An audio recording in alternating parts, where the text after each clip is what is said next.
Eh bien salut à tous et bienvenue sur GamerTech. Alors je vous retrouve aujourd'hui pour vous présenter la dernière souris gamer de chez SteelSeries. Je parle bien sûr de la Sensei 10. Alors la Sensei 10 c'est une souris un petit peu particulière puisqu'elle reprend le design de la Sensei première du nom qui était sortie il y a 10 ans. Elle lui ajoute notamment un nouveau capteur et des nouveaux matériaux. Donc c'est une souris assez chère puisqu'elle est disponible pour 80 € à sa sortie, qui a un tarif vraiment élevé pour une simple souris ambidextre si on la compare à la M55 Pro RGB ou encore à la Roccat Kova qui sont sortis récemment. Donc elle a intérêt d'avoir de sacrés arguments pour nous convaincre. C'est pour ça qu'on va voir en détail son design, son ergonomie, ses fonctionnalités et ses performances. Et puis je vous retrouverai en fin de vidéo pour une conclusion. Allez, c'est parti. Alors comme d'habitude, pas de grosse surprise au niveau du packaging qui reprend les couleurs habituelles de la marque et présente les caractéristiques de la souris. À l'intérieur, la Sensei 10, elle est accompagnée des notices et livrets explicatifs, rien de plus. Alors la marque de fabrique de la Sensei première du nom était évidemment son design, et comme SteelSeries se plaît à le dire, cette forme spécifique est très appréciée de nombreux joueurs professionnels, et c'est justement cela qui a motivé l'entreprise à sortir une version à jour de sa souris mythique.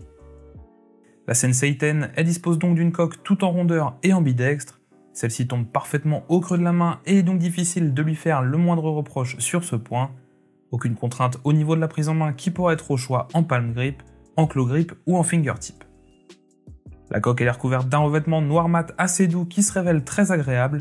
Comme souvent, les traces de graisse sont rapidement visibles après quelques heures d'utilisation.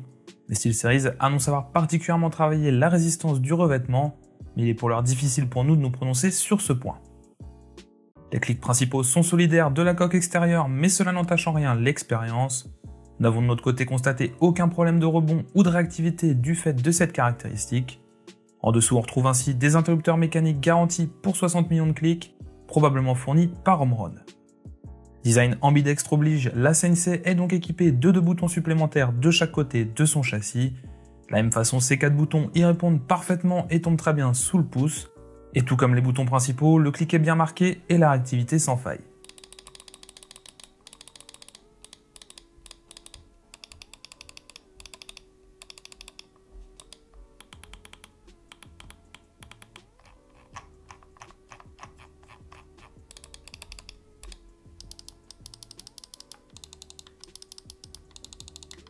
Le constat est le même pour la molette qui se révèle très efficace avec des crans bien marqués. Aucun jeu ne se fait sentir et le clic est lui aussi très réactif. On appréciera également la présence d'un bouton juste derrière cette molette qui permet par défaut de naviguer entre les différents profils de sensibilité. Mais la Sensei n'oublie pas non plus son ADN gaming et dispose logiquement d'un éclairage RGB. Comme souvent, c'est le logo à l'arrière et le cerclage de la molette qui pourront être illuminés et configurés grâce au pilote SteelSeries Engine. Pour le reste, on se retrouve avec une souris de 92 grammes auquel il faudra ajouter le poids du câble USB non tressé et plutôt rigide d'environ 2 mètres. SteelSeries n'est donc pour l'instant pas du tout lancé dans la course à la légèreté, à laquelle participent de nombreux constructeurs depuis quelques mois. Enfin, un rapide coup d'œil sous la souris nous laisse apercevoir le capteur TrueMove Pro conçu par PixArt, ainsi que les 4 larges patins qui permettent au mulot de se mouvoir correctement sur notre tapis. Alors pour gérer les fonctionnalités et réglages de la SteelSeries Sensei, il faudra comme d'habitude se tourner vers la suite logicielle SteelSeries Engine. Le pilote n'a d'ailleurs pas vraiment évolué depuis notre dernier contact avec ce dernier. Tous les paramètres sont accessibles au sein d'un unique onglet où l'on pourra gérer tous les aspects du capteur et créer jusqu'à 5 niveaux de sensibilité différents. La fréquence de polling pourra être ajustée ainsi que l'accrochage d'angle et les vitesses d'accélération et de décélération. Et c'est au sein de cette même interface que l'on vient personnaliser les zones d'éclairage RGB à l'aide des nombreux effets disponibles. A noter d'ailleurs que le logiciel permet de synchroniser tous les périphériques de la marque que vous possédez. Il est également possible de remapper l'entièreté des boutons de la souris et d'y assigner des macros qui pourront être enregistrés directement depuis le pilote. Et tous les réglages y seront évidemment enregistrables dans les profils qu'on pourra associer à nos jeux et applications. Allez, on passe maintenant aux performances. Et il faut dire qu'à quelques exceptions près, toutes les souris gaming sorties récemment, elles proposent des performances exemplaires. Et la nouvelle Sensei 10 de SteelSeries, elle ne fait donc pas partie de ces exceptions et délivre d'excellentes performances en jeu grâce à son capteur TrueMove Pro. Le tracking sans faille proposé par ce dernier permet d'enchaîner les frags sans problème sur le dernier Call of Duty. Et après plusieurs jours d'utilisation intensive, nous n'avons constaté aucun problème de décrochage particulier et tous les mouvements sont bien encaissés par la souris. La prise en main excellente permet à la Sensei 10 de rester très confortable et ce, même pendant de longues sessions de jeu. Ayant plutôt tendance à utiliser mes souris en palm grip, ma main se positionne donc naturellement très bien et tous les boutons sont accessibles très facilement. Le seul reproche qu'on peut lui faire réside dans son poids et son câble plutôt rigide, car comme précisé plus tôt, la Sensei 10 elle est loin d'être la souris la plus légère du marché, et cette caractéristique pourra rebuter certains joueurs plus exigeants.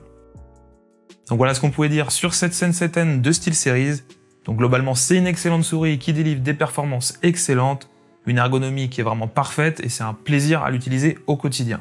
Malheureusement disponible pour 80 € et c'est un tarif qui nous paraît vraiment très élevé, surtout quand on la compare à d'autres modèles qui sont déjà sortis il y a quelques temps. Comme je le disais en introduction, on pense à la M55 de Corsair, encore à la Rokadkova qui sont toutes les deux des souris ambidextres également. Donc elle n'a pas non plus d'argument d'ultra légèreté ou de connectivité sans fil comme on a pu le voir sur pas mal de souris ces derniers temps. Donc on va vraiment pas pouvoir vous la recommander, surtout à ce tarif-là. On va plutôt vous conseiller d'attendre des promotions ou de l'acheter uniquement si vous êtes vraiment fan de la forme de la Sensei première du nom. Et pour nous, il y a vraiment d'autres alternatives. Donc voilà, si vous avez des questions sur la souris, n'hésitez pas à les poser dans les commentaires, on se fera une joie d'y répondre comme d'habitude. Surtout si vous avez aimé la vidéo, n'hésitez pas à mettre un petit pouce en l'air, à la partager, à vous abonner si c'est pas déjà fait, parce que ça permettra de faire progresser la chaîne et de pouvoir vous proposer encore plus de contenu. Quant à moi, je vous retrouve très bientôt dans une nouvelle vidéo. Allez, salut!